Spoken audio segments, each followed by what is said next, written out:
Hey friends, it's Len here from 1A Auto. Today we've got a 2010 Ford Expedition with a 5.4 liter engine in it. We're going to go ahead and do an oil change on this. We're going to use 520 oil, 7 quarts. We're also going to make sure we replace the oil filter. Let's get under the hood.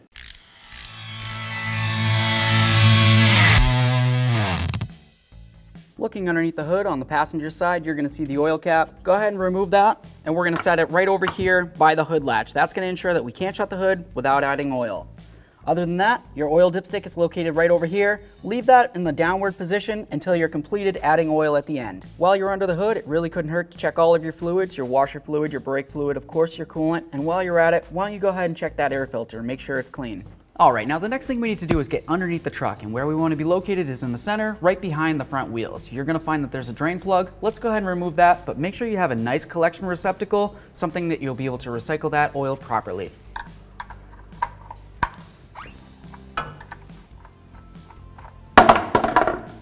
While this is draining, I just wanted to pay attention to the drain plug. Typically, it's a good idea to go ahead and replace them.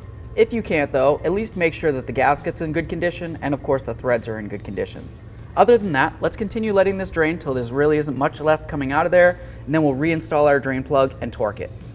While you're underneath the truck, it really kind of makes sense to go ahead and check out other things such as maybe your front differential, your transfer case, and even your rear differential fluids. Just make sure they're all topped off. Now that that's pretty much finished dripping, let's go ahead and put this in here. Go ahead and snug this up, and then we'll torque it to 17 foot-pounds. Let's just go ahead and clean down the area, and then move along to replacing our oil filter. Now right up front of your engine on the driver's side is where the oil filter is going to be. But as you can tell, where it's going to drain out is right down in between your power steering rack and this area right here.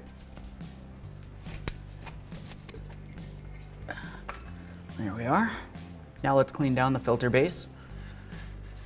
All right, now the next thing we need to do is prime our oil filter. Essentially what I mean by that is we're just gonna go ahead and put some oil into it. We don't necessarily need to fill it because it is gonna be laying on its side. Once you get a little bit in there, let's just go ahead and put a little bit on this gasket here. And then let's get this over to the truck. Get the oil filter on there. All right, so that's bottomed out. Now we're just gonna take our oil filter wrench and we're gonna give it a little turn. There we are. Just double check it, make sure it's not loose. That feels great. Clean down your mess. Let's go ahead and start adding our 520 oil.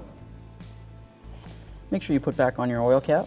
Now that we've finished adding oil, what we have to do is go ahead and start up the truck, let it run for about 30 seconds, turn it off, come out and check the oil level. Let's go ahead and pull this out. We're just gonna wipe it right down real quick. You can take a look at the dipstick and you can see that there's hatch lines. As long as the oil level's anywhere in the hatch lines, you're doing all right. Let's go ahead and redip it and check it. So as you can tell, the oil level's perfectly in between the hatches. If it's too high, obviously you need to drain some out, and if it's low, just go ahead and add a little bit. Okay, so that was easy, but a couple more things before you go. We're gonna of course reset the oil light. Put the key in the on position, but the engine not running. Come over here to your setup button. We're gonna press that until the gauge cluster illuminates saying oil life reset. Now it's telling us to go ahead and hold this down, and that's gonna reset the oil life on the dash. Once it's set to 100, go ahead and turn off the key. You can go ahead and turn it back on and just ensure everything's the way that it needs to be by re-going through the setup menu again. This looks perfect.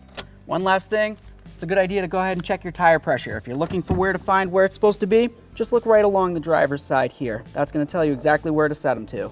Okay friends, so now we completed our oil change. Maybe you learned a little something along the way, or maybe you got something to talk about. Either way, leave it in the comment section below, because I always love to hear from you.